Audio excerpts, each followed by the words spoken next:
A dreamer at the spitting fire, the NFT analyzer, diving deep into projects. He's the crypto energizer, from your meme coins to tokens. He's got all the intel. Web3 wizardry to show you where to excel. He's got the insights like a digital magician, unveiling secrets of the blockchain with precision. Wild stories from the web, he's always in the know. Crypto community, vibing where the treasures flow. Good morning, guys. Mega GMs. Welcome to the Swarm Report. And I'm excited. I'm excited for this one here today. We have a lot of great guests that come on the show, and we have a lot of great projects that come through and get to, share what they're building. And man, it's, sometimes you're looking through Genesis launches and you see something that's just different, right? It's different from anything else you've seen on the board. And you can just tell you're looking at something pretty darn special. So again, extra excited here to chat with Justin Hughes, the GM at Shareland. It's a perfect title, by the way, here in crypto. If you got the GM title, it's just fitting. But they're getting ready to launch their Tycoon agent on virtuals. I think it's tomorrow. Is that right, Justin? That's right.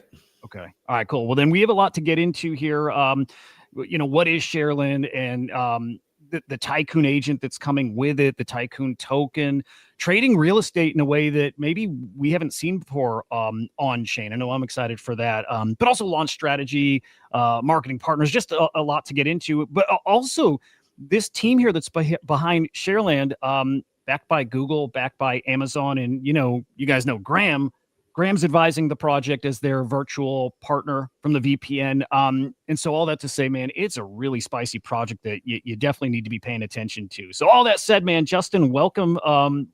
Would love if you could introduce yourself. Yeah, absolutely. Well, first of all, thanks for having me. And I apologize if my voice is a bit scratchy. Been fighting a bit of a cold, but just happy to be here.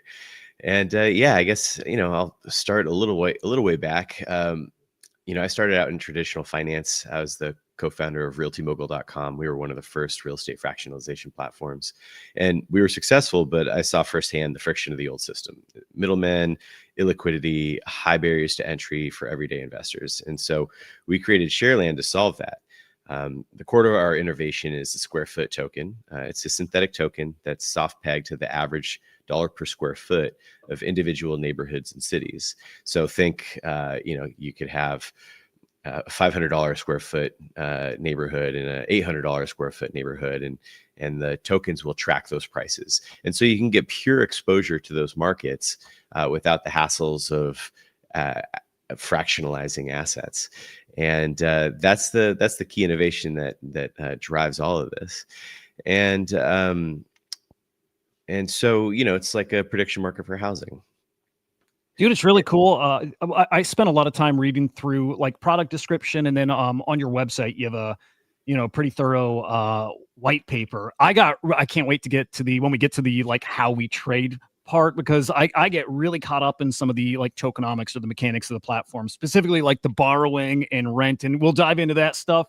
And I'm like, man, I've been in crypto for years and years and years. Like I'm very familiar with trading, but I've never done anything that involves collateral, right? And so it's the other kind of game theory that I have to learn it. It's not the hardest thing at all, but just because I haven't done it, there's a little hurdle there. But I read through that probably like an hour, and I was using ChatGPT, and I'm like, explain it to me like I'm 5, right? I get it now. It's not, like I said, it's not hard, but for me, it's time to get in and start playing with that stuff and get skin in the game. So that I'm looking forward to. But I like that you said it's like prediction markets for real estate. And so it's probably the best way to look at it, right? It's almost like you take Zillow and you see prices and you're making a bet on price up, down over a certain period of time. Is that the right way to think of it? Basically, another way of thinking of it is, similar to a stable coin, although more like an algorithmic stable coin that has a soft peg. When we're talking about stable coins, it has to be a hard peg. Any drift off of the underlying fiat and it comes crashing down, it just doesn't work. But for an asset class like real estate, that drift actually can absorb the the market sentiment between people on the long side and people on the short side. And that's actually another thing that I want to highlight about what we're doing. In the world of real estate, it's phenomenally difficult to take a hedge position on real estate. I can't go to my neighbor and borrow his house and sell it at today's market rate, and then in the future buy it back for cheaper and then give it back to my neighbor. Right? That's impossible. Versus I can go to my broker, I can borrow a share of, say, Apple stock and sell it for today's price, and then later down the road buy it back for cheaper and give it back to my broker and pocket the difference. Right? And so with the square foot token, where effectively you can think about it, where each token is the economic value of a square foot of real estate for that given geography. So if I could go buy a 1,000 square foot $1 million house in a $1,000 square foot neighborhood, like Beverly Hills or something, or I could just buy 1,000 tokens. And when that neighborhood goes up 10%, so does the token value. Now, of course, there will be a slight drift. Tokens can trade at a premium or a discount relative to the underlying asset class, depending on market sentiment. If there's an imbalance between longs and shorts, that's by design, though. What that does is it incentivizes each side of the equation to reach equilibrium, and ultimately, that's the name of the game. You can hop in on either side and speculate on where you think that the market is going to go. You can hold it as long or as little as you'd like. You can invest as little or as much as you'd like. It's really just the most straightforward way to get exposure down to the market level in a way that wasn't possible before. Yeah, neat thing is, like, when we're looking at new products and platforms, I'm usually first looking for, like, is this solving a problem, right? And I'm just trying to figure out, right, well, is there like an inefficiency out there somewhere? Is this the product that addresses it? And with this one, it is a yes. Right. It's like we said at the start, it's getting exposure to real estate without, I think, there's no RWAs involved. Is that correct? Yes. So there's no actual, and I definitely want to be clear about that, right? Like, this is not a token where it's a fractionalization of an underlying asset. So for example, it's not that this token is 1% of the equity of a specific asset. It's an index tracking instrument, which, from a regulatory perspective, makes things a lot more straightforward as well, or rather a lot smoother as well. But yeah, it's not, my prior company, we would spin up a single purpose vehicle. We would work with a sponsor, the deal team that was going to acquire and operate the asset. We would come in as limited partners. We would get a fraction of it. And it was all very complicated. And the operational overhead was massive, which meant that the minimum buy-ins had to be kind of prohibitively large.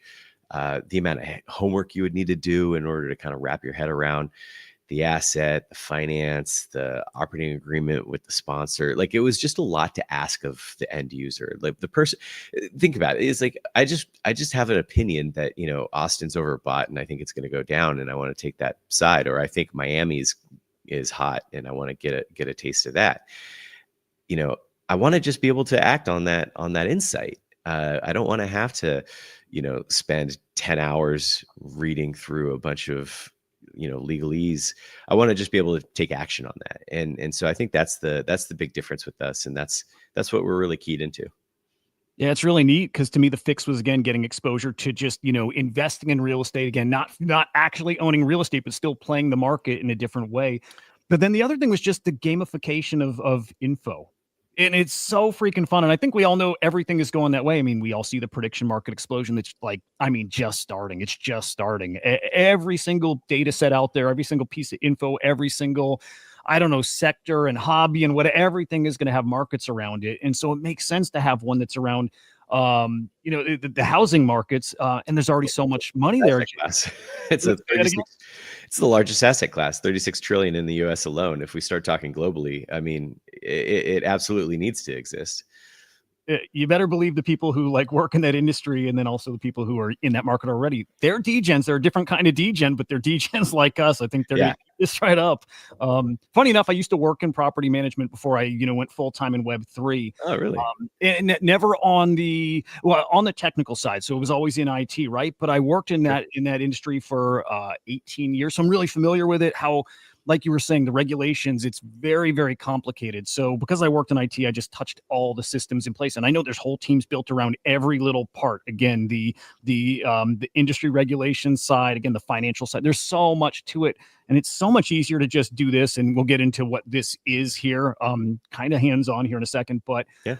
This speaks to me a lot. And by the way, when I left property management and moved to Web3, I was always thinking, how could I ever come back to them and say, hey, here's a cool idea, something that might just be fun or different, or a way to fold crypto, into the business. And I see something like this, and I'm like, it could end up being something like this down the road, right? Just given even their right? Maybe it's the employees, or maybe not even that. It's the residents in those properties, just a way to, kind of gamify what they're already doing and living, and probably have like pretty good insights into.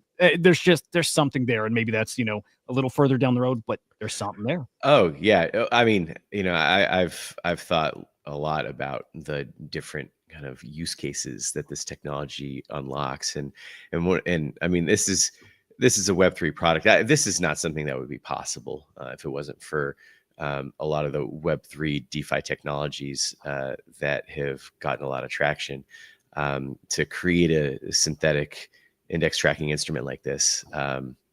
It's really unique, and the timing is great. But yeah, I mean, like, as far as use cases, if I had a portfolio of properties in a particular submarket and I wanted to take a hedge position, protect my equity, I could. This is a very unique product for those kinds of use cases, even for institutions. And so there's a lot of headroom here, not just for the obvious use cases of, I want to go, long Chicago and I want to short Los Angeles. You can, if I want to buy a house in a particular neighborhood, you know how it is. It's like the down payment you need, you're saving up that down payment, but then a year goes by and the house has gone up. Now you got to save a little bit more. And so there's this kind of treadmill effect. If you can get your money locked up with that market, so that your down payment is set aside and appreciating alongside the house you're intending to buy, you can slow down that treadmill for yourself. You can become a homeowner sooner. And on the flip side, most Americans that own a house, that's like 90% of their net worth. That's a lot, right? That's a lot of economic exposure that they have. And, you got to protect yourself. And so being able to short your own neighborhood, you could mint some tokens and sell them, get some cash off the table. Shoot, you could renovate a bathroom with it if you'd like. There's down the road, we could collaborate with a mortgage originator and create a product that's like a HELOC, but one with like a fixed fee instead of an interest rate payment. There's a lot, and I mean, I could get into this really deeply, and don't tempt me with a good time. But I know we're on a kind of a time budget here, so I don't want to get too distracted. Well, let's I'd even love to talk about Tycoon at some point. Well, let's get right to that. And I'll even ask, just like super surface level, it can even just be yes, no. Yeah. But like, do you see down the road where you do get into the RWA game, or mortgages, or any just deeper in the real estate market traditionally? Yeah, currently, we really don't want to touch assets. I'll tell you, my last startup, like, again, we were successful, and I think we did about as good as you could do in asset fractionalization. But it just doesn't really scratch that itch of democratizing access to real estate investing. I mean, the regulatory structure, the amount of legwork necessary, both internally and for the end user, it just didn't really ever pan out to. My goal has always been to get people access to a solid asset class. It doesn't need to be 99% of your portfolio, but it certainly shouldn't be zero, right? And I think that the closer we get to the assets themselves, the more difficult that mission becomes. And the innovations out of Web3 have created this technological backdrop that allows us to do something really cool. I mean, the fact that you can get exposure at the neighborhood level, a very granular level, that's one-to-one correlated to the price performance of that neighborhood. I mean, it's kind of shocking. I've spoken to some folks that are in the, many people in the real estate space, and they're very excited for the implications of something like this. It wasn't possible up until recently, really. So, Yeah. in short, no, not really. I mean, to say that, I don't have a crystal ball. I can't tell you, like, maybe we do, maybe we don't, but it's not going to be our key focus. Our key focus is, what's the easiest way we can get correlated exposure to granular markets? That's just brain dead simple. 3 clicks, you're in, right? You And speak then, my language now. yeah, and then beyond that, how about no clicks? How about having a conversation with an agentic AI that's connected to Agent Commerce Protocol, and you can ask it about market conditions. You can find out where, what price movements are happening, and you can ask it to manage a portfolio for you. You can ask it to get you that exposure that you're looking for, Houston, or hedge a portfolio that you might have up in Washington. And that's where Tycoon comes in. Because speaking of technology that's very timely, and what that means to the end user, and the value for them, I think what Virtuals is doing. I mean, I got so excited when I first learned about Virtuals. It almost instantly became kind of a top priority for us at Shareland, to tap into this ecosystem, this community, because we truly believe that the future of commerce is agentic, and that's why we're here. Really cool. Okay, help me find the balance here. Some projects, have their platform that comes out, and the agent is just like a little, like, kind of side note, right? It's there, and maybe it's like a little customer support. Maybe it's just there to give you a little more information. And other projects, like, the agent is as important as anything on the platform itself, maybe the most important part. So we got to get into the platform, and what people are trading, and the hows, but also then where the agent comes into play. So again, just help me feel out that balance as we go, Yeah. and you tell us what we focus on. But No. Tycoon, by the way, is on Virtuals. Yeah. Tycoon's on Virtuals. Everybody can go check them out, learn more there. We've got all the details, and then, of course, ping me on X or join us on Discord if you got any questions. I like to make myself available, like chat with people. So this is how I spend my life. So I love it. Oh, you're one of us. Happy to, yeah, exactly. So happy to always chit chat about that. But great. I like the setup on that. Where on that spectrum, right? Where it's like, a brief nod towards some kind of tack on agent that has flimsy kind of feature set. It's really just rebranded ChatGPT, so to speak, or where it's like, this is front and center. It's the only thing. We're not on either extreme. I'll start there. But we want Tycoon to be a big piece of what this is. And any good investment shop, I think, is going to have an investor relations team. We did at realtymobile.com. Again, the headache of dealing with fractionalized assets. There was a lot of complicated things to go over with the end user before they were able to make an investment into one of the properties we were showcasing. And so we had a full investor relations team.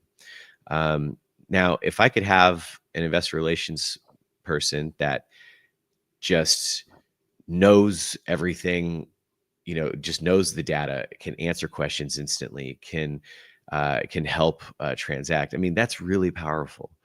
And so I think that, for me, my goal with Tycoon is that this becomes just, to me, as I've always been a product guy. And so I think of things in terms of user experience. And my favorite thing about kind of the AI revolution, so to speak, is that this is another channel for user experience, another UI, like how I'm going to interact with the technology around me.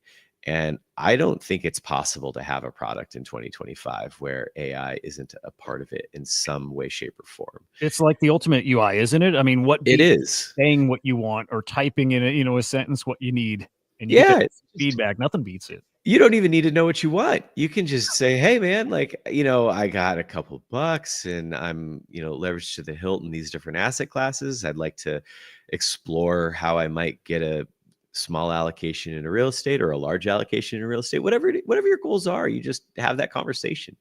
And it can say, "Oh, well, you know what? Right now, I think, there's been a lot of activity and trading volume here. So here's some insights that I can share with you. Like, how would you like to take it? What's your risk appetite? What markets do you like? Do you have a particular thesis?" And then go from there. And so that's the future that I'm really excited about. And then the cool thing is that this is now basically like a person that's out there adding value, also earning money. This agent is basically, for lack of a better term, although I wouldn't necessarily put it this way, it's like earning a commission.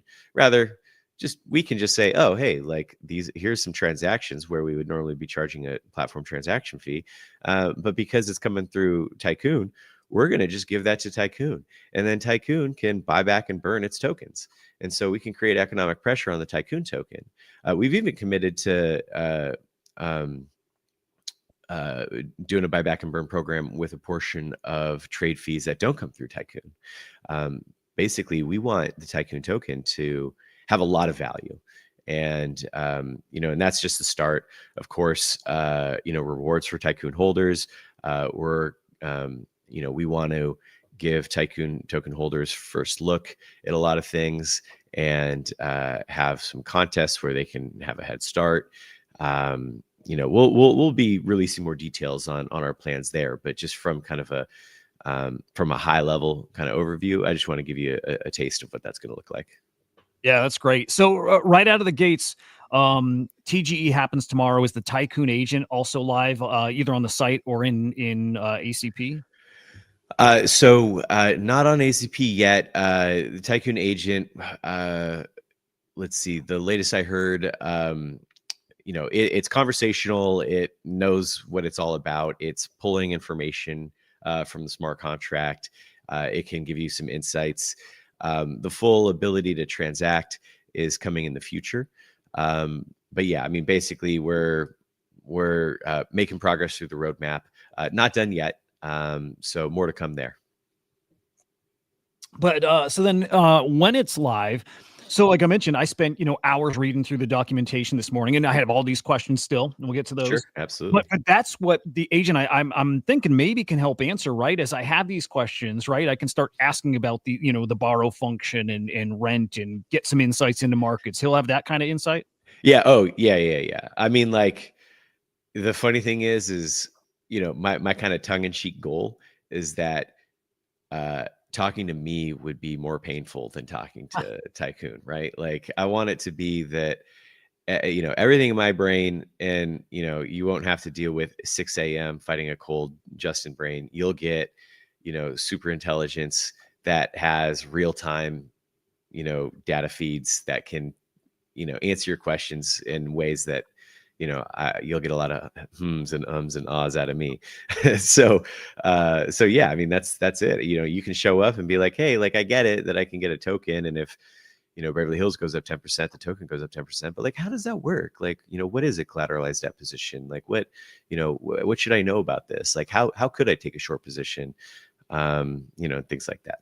Yeah, need it, because I mean, look, I'm firing questions to ChatGPT at any hour of the night too, right? And the market is 24/7, right? And so now you have the agent who specializes here, that's there for you to answer those questions. And again, to help you learn, I'm sure maybe even most of you guys, maybe like me, with maybe just less experience in that market or some of these kind of trading options that you have here. And so having that customer service, that touch point that's right there to help you as you learn it, man, it's just it's such a valuable thing to have here on the platform. By the way, I noticed too, guys, because look, we get into the projects, and part of why we're here too is it's fun to buy tokens, sell tokens, trade, whatever, right? It's just part of the game. I noticed there's no token lockup here for Genesis. Did I see that correct? No lockup, meaning like if people buy, if they get in the pre-sale, you can sell with no penalty. right out of the gates? Yeah, I believe so. The lockup is for, the larger tranches that are aligned with, team and advisors. We want to give the community the ability to, have, first look, the ability to trade without, and of course, like we want token price to be as high as possible. We're not interested in coming in, within 72 hours and tanking the price, right? I mean, this is, so yeah, I mean, you'll see, look, you mentioned Graham. He's been advising us along the way.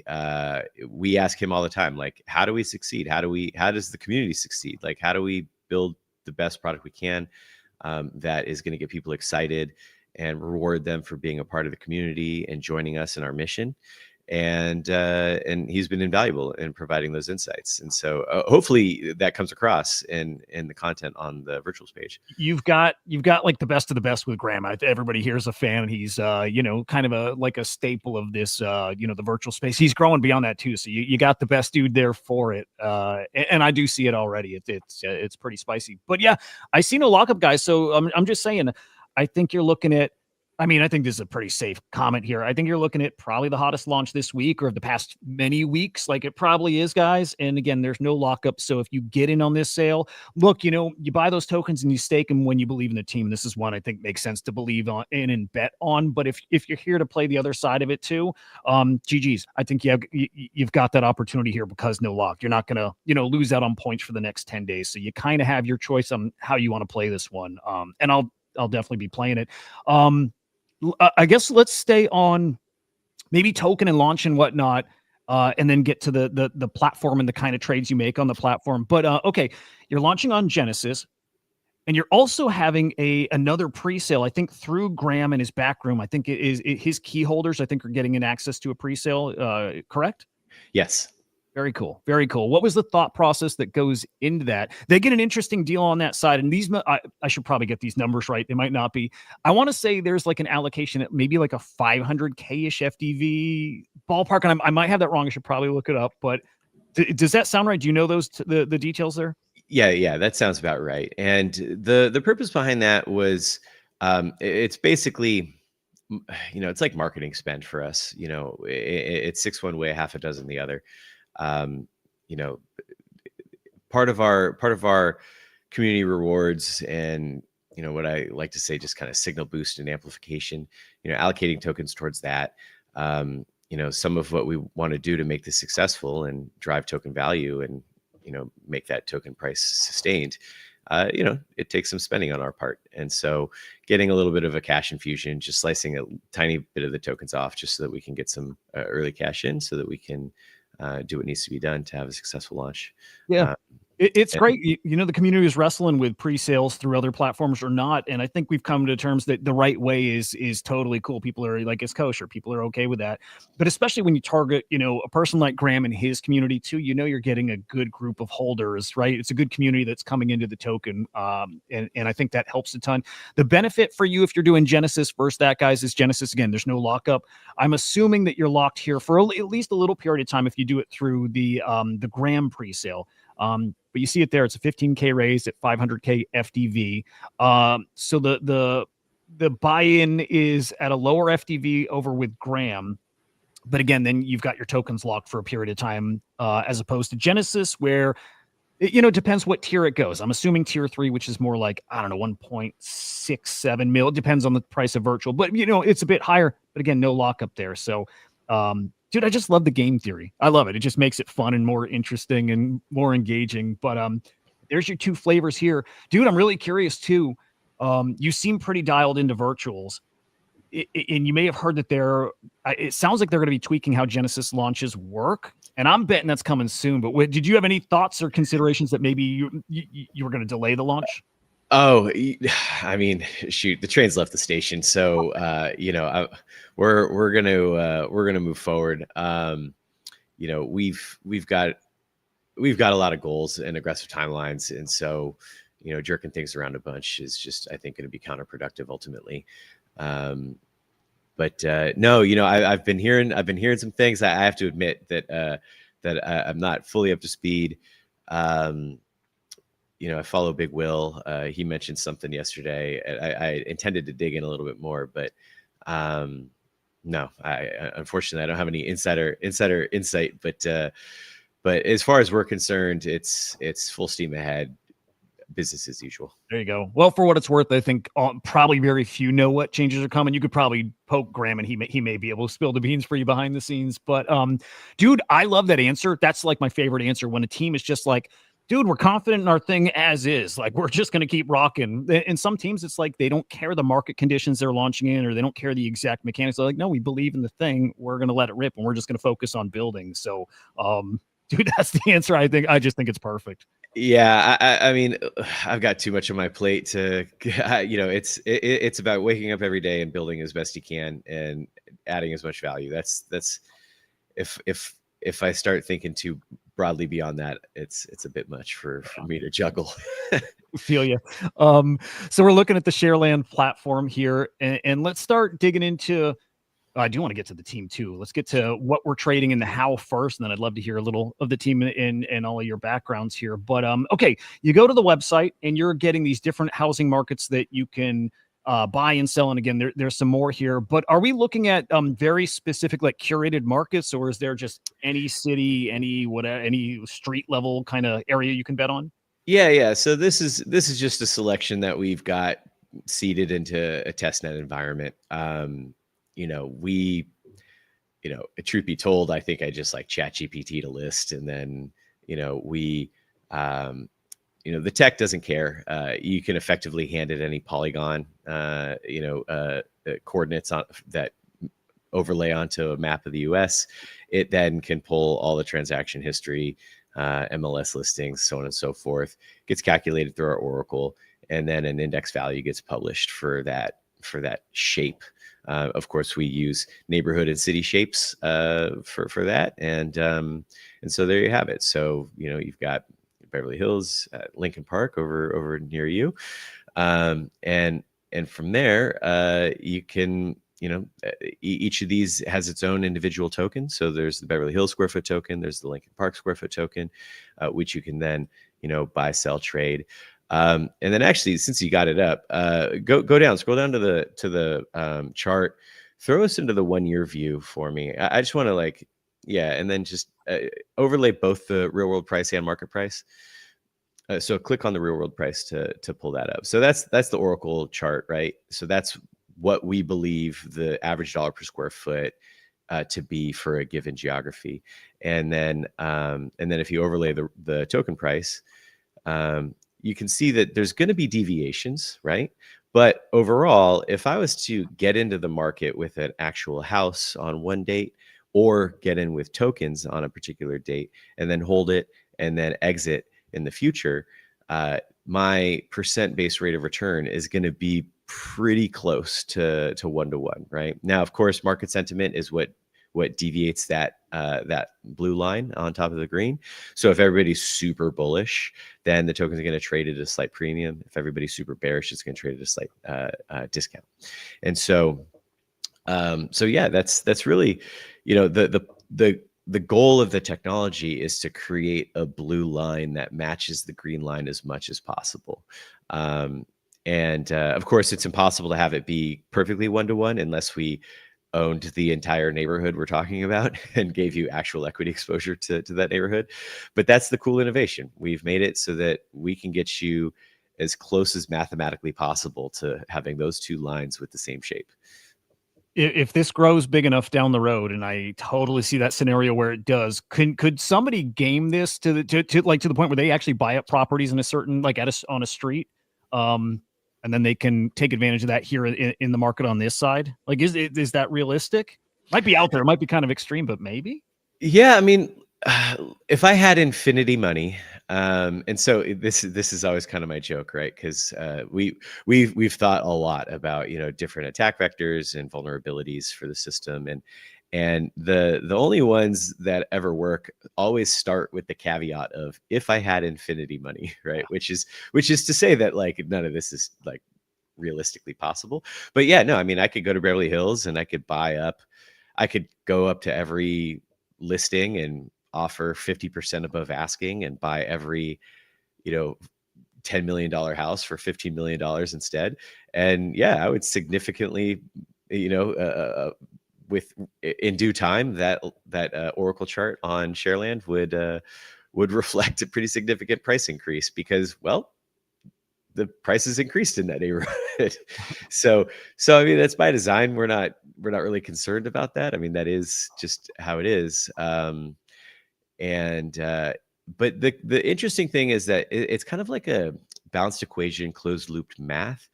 Like, it's like saying that I could change the direction of a sailboat by blowing into its sails. Like, you're on the boat, right? And so it's all going to be equal and opposite pressure. Like, if I wanted to, make money by tanking a market by minting a bunch of tokens, it's like, okay, yeah, you could mint a ton of tokens and spend oodles and oodles of money to like drop the, have the tokens traded at a discount to the underlying asset price. But then what? You're going to then buy back you can't get your money out unless you burn those tokens. And so everything is just kind of this equal and opposite push where you can't take advantage of things in that way, basically. That's where this gets, I think, super interesting too. And you mentioned it just before, like if the token price exceeds maybe the market value for that square footage. And I think, if I understood it right, that's where like borrowing maybe comes into play. And it's a mechanic that helps balance things out, gets things back to that, kind of that peg. So I want to dive into that a little bit because you can just buy, sell, right? You can just buy the token, sell the token, which, by the way, when you buy, are you minting like an ERC20 or is it minting an NFT that represents your position? Yeah, so it's all ERC20. And when you're buying, you're not minting. It's an automated market maker, just kind of like a swap mechanic where in the liquidity pool, there's going to be the trading pair. For us, we're supporting USDC. Also as a side note, this is a Web3 product, and we also want to make it easy for traditional Web2 users. I think that the more people that we can make this easy for, that's part of our mission, part of our goal. And so we having a dynamic wallet that you can generate and log in with, sign in with Google, right? Instead of having MetaMask. I like to think of my dad like, if he can come in and hedge the equity in his home without having to call me to figure it out, then I will know that I built a good product that's usable to the broad market, right? Although I don't mean to burn my dad. He's actually kind of technically competent, but Dude, this stuff is hard. The crypto stuff is not easy. Yeah, no, trust. I mean, like we all started there. We all had a day one in Web3, right?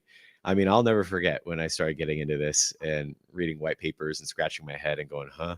And I didn't have ChatGPT to upload PDFs into and ask it questions. But yeah, I mean, so back to your question about the mechanics. So this token swap pair, right? And so, if the pricing of the square foot token is going to basically be a function of that ratio. So if there's fewer tokens, more scarcity, then the price per token goes up. And we've actually done a really sophisticated pricing curve formula. So our chief data officer, Andrei Pavlov, he is a real estate econometrics PhD, and our poor smart contract lead engineer Eric having to implement this pricing formula without making the gas fees go through the roof. This story always kind of makes me chuckle, but like, we wanted it so that we could absorb a lot of trade volume without having a substantial depeg. And these guys managed to pull something off that I find to be very impressive. I don't think anybody's ever going to truly appreciate the fact, because it's like under the hood kind of a thing, but it's something that put a smile on my face. But yeah, so like if you've got fewer and fewer USD, or if you've got less and less USDC and more of the square foot token, the price of the square foot token goes down, vice versa.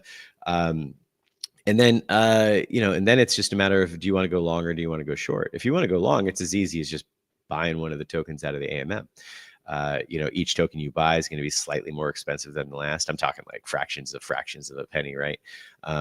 Although if, it's a, I'll give examples of like how, just to give a sense of how the system works. Like if it was a low liquidity environment and you bought up like $1 billion worth of tokens, well, yeah, I mean, no fancy pricing curve is going to be able to absorb, $1 billion worth of trade imbalance with, if we had like $1,000 of liquidity, right? I mean, you'd end up buying tokens at, effectively $100 million each by the time you were done.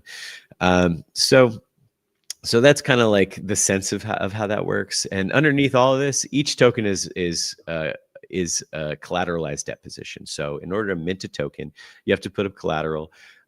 Current minimum collateralization ratio is 110%, but to open a position, you use 120. If you dip below 110, then that collateral is used to buy back and burn a token to close out the collateralized debt position, which has an impact on the token price. It lifts the token price up. And what would cause a liquidation? Well, the Oracle price goes up. So if the Oracle price goes up, your ratio goes down. And if you get wiped out, then the token price follows it. And so that's how the Oracle price brings the token price up with it. Now, on the flip side, let's say it's the other way around. Let's just say everybody's super bullish, and now we've got tokens trading at a 9% premium for some reason. Everybody's just continually buying these tokens, even though it's starting to not really make any economic sense. Let's assume people are being highly gamify stuff. It's fun. Yeah, you never know. Anyway, now, if this is happening in Beverly Hills, for instance, and I'm like, well, I don't know. I mean, like, inflation is looking a certain kind of way, and we just bumped rates, but there's a lot of talk on Wall Street that maybe we moved a little quick. Like, I don't know. And shoot, it's only 110 to mint, and it's at 109 to sell. That's a 1% delta. Like, that means I'm having a heavily subsidized short position. Now all of a sudden, if the peg was strong on this one, I wouldn't necessarily take that short bet on Beverly Hills, but man, that's trading at a huge hefty premium. I think I'm going to short Beverly Hills because these dummies on the long side are effectively paying me good money to it's like an over under on the sports bet. Like, I don't need to know, anything about these two sports teams, but if you're giving me like a 300 point spread on an NBA game, like, I'll take that bet. Like, there's no way you're covering 300 points. You know what I mean? And so that's another kind of mechanism, right? So there's all these different mechanisms that have this soft peg mechanic where the further the token price deviates from the underlying asset price, the stronger the economic forces are to force it back into alignment, whether it's from a discount back into alignment or a premium back into alignment. Now that those forces get very, very light the closer you get. So I don't expect any token to be at a 0% premium. Like, they will, by definition, float somewhere around the asset price. And the cool thing is if you follow that and you are a homeowner in that neighborhood, it becomes a really good predictive data set for you to understand where the housing markets are going. And so, like if I'm a fix and flipper in Lincoln Park and I see that the Lincoln Park token is trading at a 8% premium, I maybe take on an extra project that I wouldn't normally take. If I see it trading at a discount, I might wrap things up and batten down the hatches and anticipate some turbulence in my future. So some, just other kind of interesting side case use cases. Yeah, dude, again, this is the part that, I was stuck on this morning in a good way, where I couldn't get away from it. I had to keep going further and further and try to really wrap my head around it. And it's more specific to, let me pull it back up. The borrow mechanism. And this is what you were explaining just before, but do you want to walk through? And I don't know if there's a really simple way to do it. And guys, if you don't get it quite yet, okay, well, I'll keep running through this with you guys too, because I'm interested. I'm going to start playing this, but yeah, absolutely. So borrow and mint are functionally like borrowing is minting.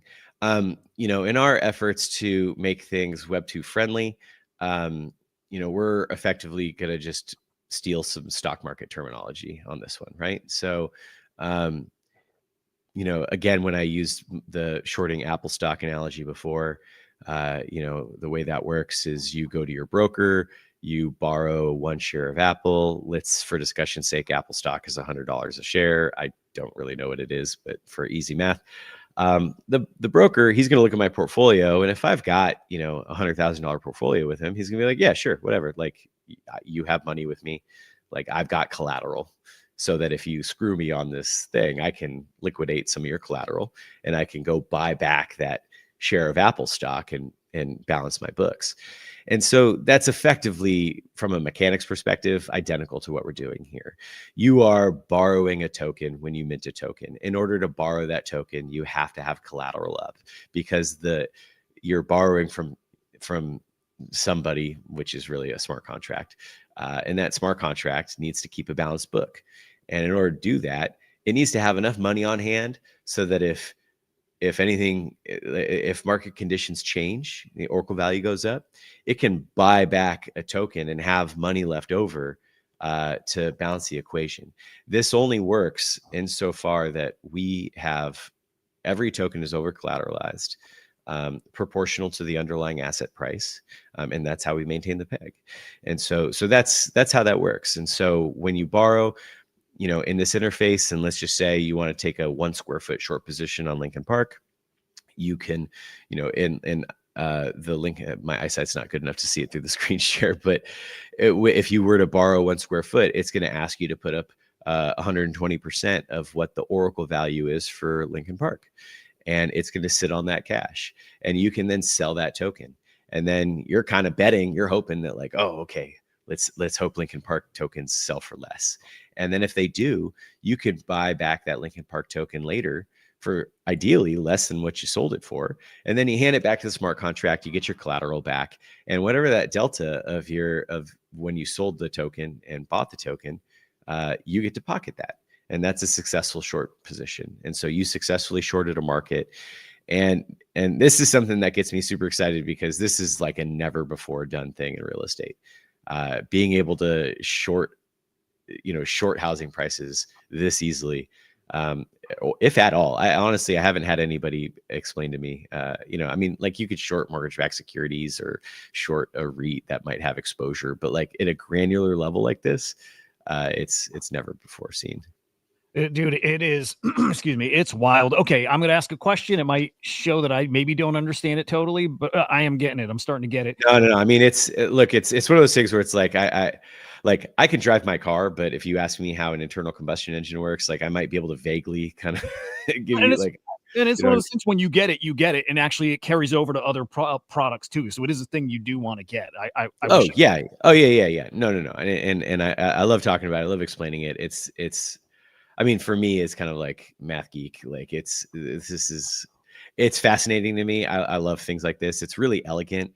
It's like this really cool, balanced, self-healing equation that tracks an underlying asset value. And so, yeah, no, I love talking about it. Anyway, shoot, what's your next question? Well, then here's the question then. Okay. Can I borrow? So put up collateral. I get the token. Price goes up, and then what? I sell the token, and then what happens to my collateral? Well, if the price goes up, so this is the situation where, like, fundamentally, when you're borrowing, you have to just think of it like you are shorting.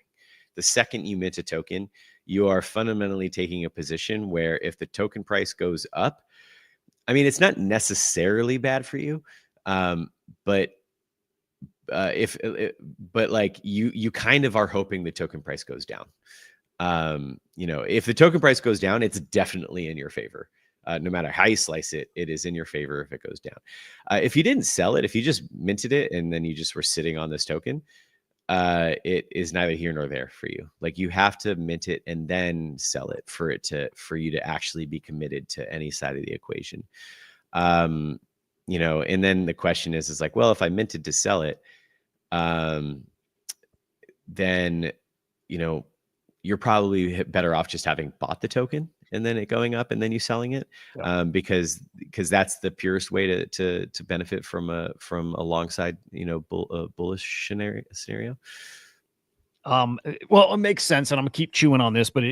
it makes sense. I can't wait to get some skin in the game and start playing. Maybe that leads me to maybe next question. I'm gonna rapid fire the rest of them too because we don't have long, but I have questions. Yeah, absolutely. So is my minimum purchase or buy, is it, for like 1 square foot, or can I throw 10 No, bucks no, in no, no, no, no, buckets? no, no, no. Like, I mean, 0.00. I don't know how many zeros we support, but no, I mean, I'll tell you, there's like a functional, like, we're doing gas fee abstraction, so you don't have to worry about gas. So we do charge like a 10-cent minimum, just to kind of cover our costs. So like, I wouldn't invest a penny because you're immediately at a negative 1000% ROI. So that wouldn't make any sense. So it's really just like, as long as you're investing enough to cover the gas fee, that would be the functional minimum, I'd say. So like a couple bucks. But no, certainly not a square foot. I'm not going to force you to pay $1,600 just to get Beverly Hills exposure. Oh, That is that is antithetical to our whole mission. it's cool to hear. I was just, poking around before, and I thought it was that, all right? I thought I'm like, okay, I'm still Oh, like then I'm glad you asked. bucks Yeah, out. no, no, Yeah, no. no, that I, means I can I get want you to be in with a dollar, man. I want you to like, I want you to be able to have a square foot of every neighborhood and city across, and just have like, that's what I want. I want it easy. I want no barrier to entry. Just like anybody, anywhere, anytime, with as little brain damage as possible. And you can speculate on the housing markets. Yeah. Like that's No, that's the goal. it's so excuse me again. Dude, it's super normie friendly, and it's a crypto product, so it's something that we get tickled by that too, right? It's fun for us, but it's like so normie friendly. I love Trying to be. Yeah, exactly. Like I want it to be normie friendly. Yeah, exactly. yeah, and like you said, cheap. The fees are low. This is actually on Polygon, right? So the platform itself is Polygon, I think, agent Y- based, but Yeah. Actually, we're I don't want to commit myself on this, but moving to base is a very highly likely thing that we're going to do pre mainnet launch. Okay. Yeah, it makes a ton of sense. I mean, it's a base world. You see us heading that direction. It'd be cool to get it over there too. And I like Polygon, but no, that makes sense. The other thing, and you mentioned this before too, again, speaking to how like again, normie friendly. So you can log in with your Google account. And I think I read in your documents, Facebook, and you can log in with the Reddit account and maybe a GitHub. It's like all these accounts you get. Like, I'm Yeah. sorry, but this is just perfect for people who are not in crypto yet, who maybe understand real estate, but they don't understand this shit we're in, guys. I mean, they can get in Yeah. now. It's Well, so you thought of that. yeah, no, I mean, look, there's a lot of great Web3 companies out there that are building technology that allows platforms like ours to become very normie friendly with some turnkey solutions. And so every time I see those kinds of things, and ultimately having an on platform fiat on ramp, off ramp, so that the Coinbase crowd, they can come and speculate on real estate. But yeah, it's just we want to have it be something for everybody. I love it. Where does the data come from? Right, the pricing data, in Yeah, those yeah, yeah. specific markets. Absolutely. So we've got a data feed that aggregates all of the transactions nationwide. Ultimately, this is when somebody sells a house, it gets recorded at the county, and then and that goes through. There's some challenges. Sometimes that data can be really lumpy. The refresh rate on it is not. It can be inconsistent from market to market, and so a lot of what we do on the Oracle side is basically, I don't want to say sanitize the data, but kind of like normalize the curve so that the individual transactions aren't jarring the system. I mean, at the end of the day, it's an index value. Like we're saying that this is the value of this neighborhood. When the value of that neighborhood goes up, the chart needs to go up. When the value of the neighborhood goes down, the chart needs to go down. And so that's how we're working it. But yeah, fundamentally, at the end of the day, it is houses are transacting. It's being recorded at the county. We see what the square footage of the house is. We see how much the house sold for. there's a bunch of other information in there as well. But you get the gist of it. And so Yeah, that's none how. of this is AI telling you what the price, because we just, with the machine hallucination thing does become a problem. Oh, So this is real deal no. data. Yeah. No. I mean, that would be like sledgehammer to drive a nail in many ways. I mean, like, think of it like Zestimates. In fact, we had some conversations with actually the inventor of this estimate, the CEO. He's actually friends with the former CEO of Zillow and put us into contact, and so we got to have some really deeply academic conversations around the trials and tribulations of calculating these kinds of things out. But yeah, that's basically it. It doesn't need to be. I'm not asking ChatGPT, what's the dollar per square foot of Beverly Hills, because yeah, that is a terrible use case for generative AI. Might be a problem. Yeah, Right. exactly. No, not when a simple kind of like data algorithm to, calculate the mean. You know what I mean? Yep. Gravity, good question there. What about states that are publicly non-reporting sales data like Utah? I didn't know that was a thing. So thanks, Gravity. Yeah. Actually, great question. So there is kind of a checklist for what neighborhoods and cities we can support. And so right now, we're early days, and so we can be a bit picky. And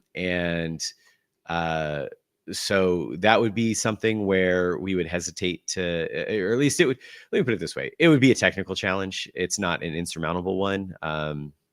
And there are ways of getting that data. In fact, our data aggregator, I believe, does provide that. But if that means that it's not at launch that we're supporting Utah, then unfortunately that may mean that we just don't support Utah at launch. But there's a bunch of different reasons why certain neighborhoods and cities might not work.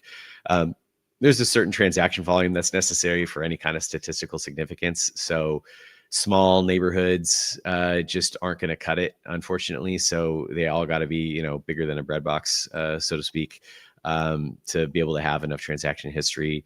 Otherwise, if a house hasn't traded hands in the last 50 weeks, and there are some neighborhoods where like literally a house has not been sold in almost a year, I don't know how we generate an oracle value for that. And then also, furthermore, it's just not really an exciting market to speculate on, I guess. So yeah, there's reasons why some neighborhoods and cities work and reasons why some don't, and that goes into our methodology for submarket selection. Awesome stuff. All right. I want to, again, I'll rapid fire these. You can give them one word answers. I want to make sure you get out of here as soon as you need. But okay. Back to like the Google and Amazon backing. Are they providing financial support? Is there any other support that they're going to provide, like, tech, access to tech? Yeah. No, actually, I'm glad you asked, because I do want to be clear on this. So Shareland was actually out of the venture studio lab of Share Ventures, and Share Ventures, it's a lab and a fund that's backed by Google and Amazon. So that's how that works. It's basically, we operate it out of we have a large fund that allows us to spend a lot of time innovating on cool and clever ideas, and then testing them out in the market and bringing them to life. It's really awesome, man. This one's exciting. How soon do we see Tycoon in ACP? I'm sure that's really hard to give a date, even an estimate, but perfect world, when do we see Tycoon live there? Oh man. Gosh, I don't want to give our engineers a heart attack, but it might be a month or less. I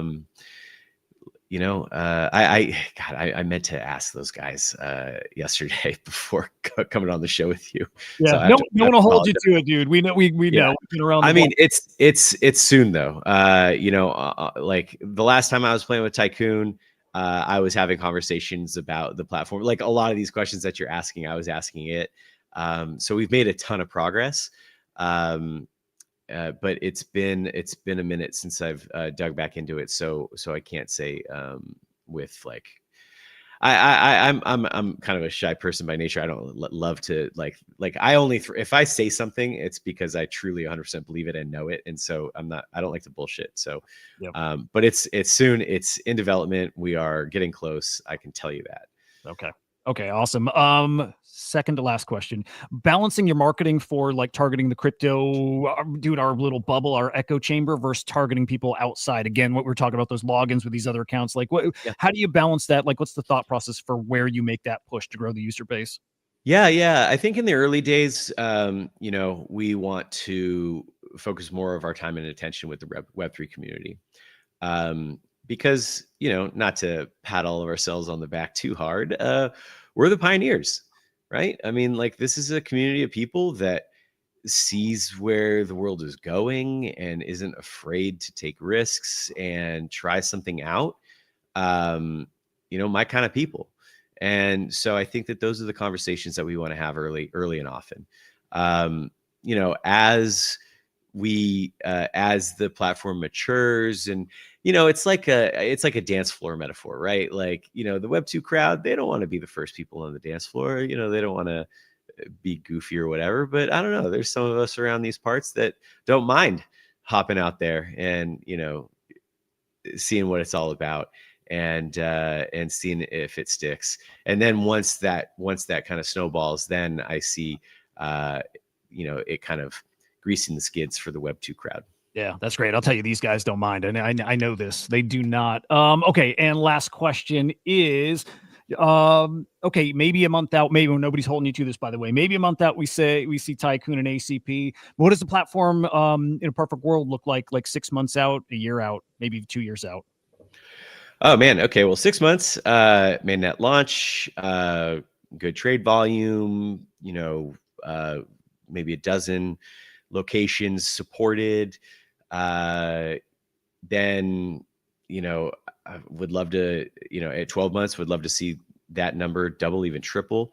2 years out, I'd love to break ground in some international markets. I'd love to see London, Paris, Tokyo. You know what I mean? There's going to be technical challenges there. And of course, we use dollar per square foot here in the US. It'll probably be, pound per square meter in London. And so, there'll be some interesting challenges in the future doing that. But yeah, that's from a high level, that's the plan. Dude, it sounds great. Like really, the project sounds awesome. The agent utility sounds great. Just all of it. It really does. I'm excited for this one. Thank you. And there you go, guys. Just any other final points that we didn't hit you want to make sure people know about? Oh, sure. Hold on. I have a cheat sheet somewhere. No,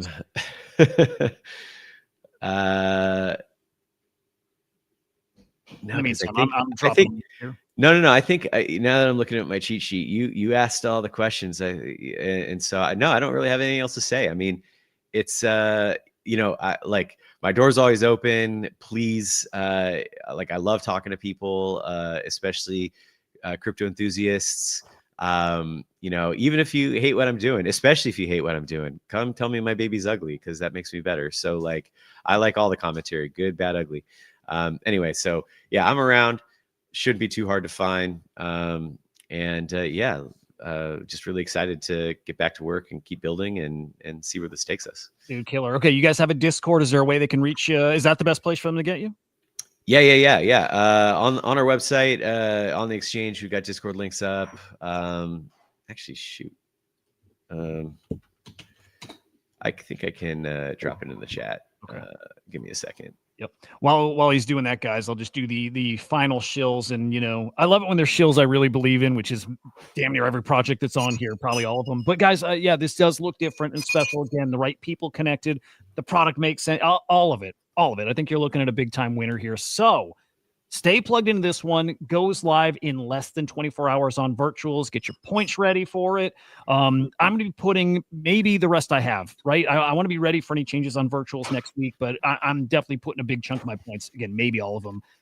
But follow Shareland on X. I don't even know. Shareland. There we go. Share.land. Yeah, share.land. We couldn't get Shareland. It's good handle. Share.land is great. Fits the, the meta here. The agent is Shareland Tycoon. Give him a follow too. Can't wait to see him out in the world here. And then I think I put this in the chat. I did. There you go. There's Tycoon over on And virtual. And I don't know if you could do me a favor. I got an error joining the comment section, but I was able to drop it in our private studio chat, the Discord. I don't know if you could copy paste that for me over to the folks. Just dropped it there. Thank you for that. So there you guys go. There's the Discord link. Awesome. Join up there. Hit them up with questions. You can tell they're pretty open about whatever. So, dude, good stuff. Justin, man, appreciate you a ton. It was great having you on. Come back on whenever you guys have updates, milestones, whatever. Open door always for you. Oh, that's super generous. I appreciate that. I definitely will. Awesome. Love it. Guys, I'll be live in at 1 p.m. Eastern time. We'll be live with the Play 3 AI guys talking about their agent coming out. It's going to be fun. Justin, thank you again. Have a great day, man. And guys, we'll see you later on. Have a good one. Bye. Goodbye.